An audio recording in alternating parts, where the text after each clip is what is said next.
Yeah, we continue. The difference between, because we are dealing with formal letters. All business letters are formal letters. All business letters are formal letters. And these are the kind of letters. These are the kind of letters.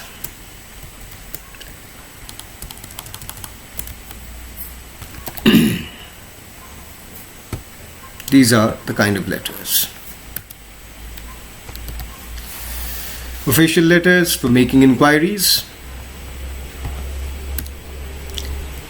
registering complaints, asking for and giving information, placing orders and sending replies. Letters to the editor. I think we've grown up with writing letters to the editor in class up to class 10th. And application for a job with a biodata or resume. This is one thing that is new. But the question is, when we write formal letters, the format, however, remains the same, and you are all familiar with the format, which we will not waste time in discussing. Format you are all familiar with. Format of a format, and the format is given in one of your main course books, in the main course book towards the end of it. Some students may, some people may object to the placing of subject. They may be the placement of the subject of the letter may become an issue.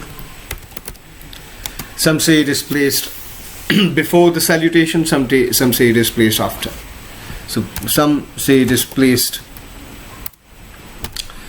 before, and some say it is placed after the salutation. Whether it is placed before salutation or after salutation, as long as it is placed or as long as it is there, marks would be given. But subject forms the part of format. Alright. Now, how do I sign off the letter? Should I sign off as yours faithfully, or should I sign off as yours sincerely? These two subscriptions, of these two, which one do I choose? Because I'm taking form in case of form because I'm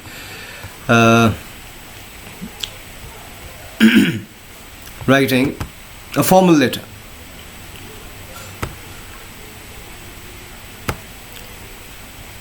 Which one do I take up? Yours, which subscription do I take up? Yours faithfully or yours sincerely?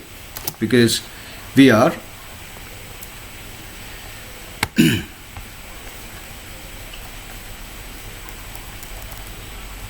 writing a formal letter. A formal letter. We're writing a formal letter. The answer to this is I can use both, but there is a difference. The difference, so a student in class 11 and 12 should know the difference in the usage of these two subscriptions, yours faithfully and yours sincerely. Where do I use yours faithfully? Where do I use yours sincerely? Both can be used in case of formal letters. Both. But I will use yours faithfully if I begin my letter as sir. Then I'll use yours or sir or ma'am, as the case is. In that case, I'll use yours faithfully.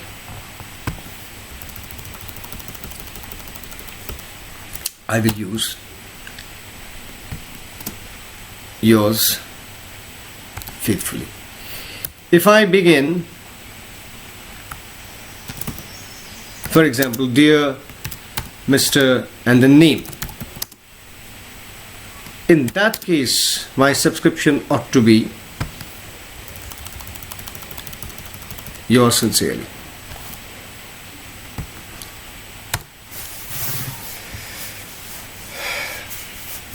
This is the difference. Now, there will be 2 letters in exams. You will have to attempt both, and in class 11 it carries 8 marks. And 8 marks have been split into format, content and expression. And these are all formal letters. And as I have already told you, writing letters is basically the result of being able to write good letters is basically the result of developing good reading habits, reading ready-made letters, live letters, letters behind Oxford Advanced Learners Dictionary. That would be a women's help. So all business letters or formal letters are there. Letters seeking inquiry, letters placing an order, letters cancelling an order, that is registering complaints, letters of inquiries, asking for or giving information, and letters to the editor we are familiar with. One kind of letter that we are not familiar with is application for a job, and this invariably includes a biodata or resume.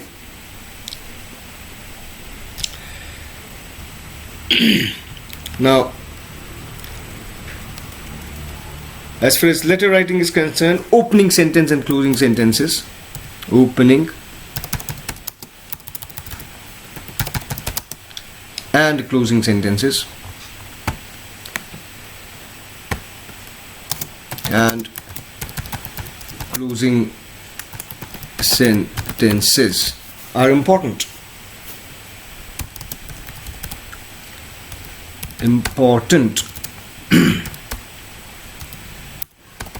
Because they set the tone, and the opening sentence sets the tone, and the closing sentence helps you build or give the required register, helps you leave in a desired manner. So these and opening and closing sentences will depend on the kind of letter that I'm writing. This will depend on the kind of letter that I'm writing. So, if I'm writing a letter of complaint, in case of a letter of complaint, the opening sentence would be, say for example, I am constrained to bring to your notice. The word constrained could be made use of in a relevant fashion. Constrained.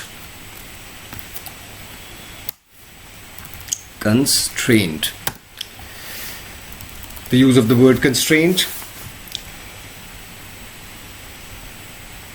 to bring to your notice. I, comma, the undersigned comma, I am constrained to bring to your notice, and thereafter you will specify your cause of concern and move on.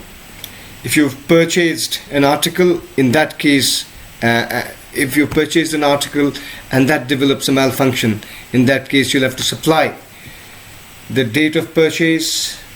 You'll have to furnish a photocopy of the receipt and make a relevant reference of it in the letter. And the closing sentence of the letter of complaint could be worded mildly, asking the person concerned to address the problem as soon as possible,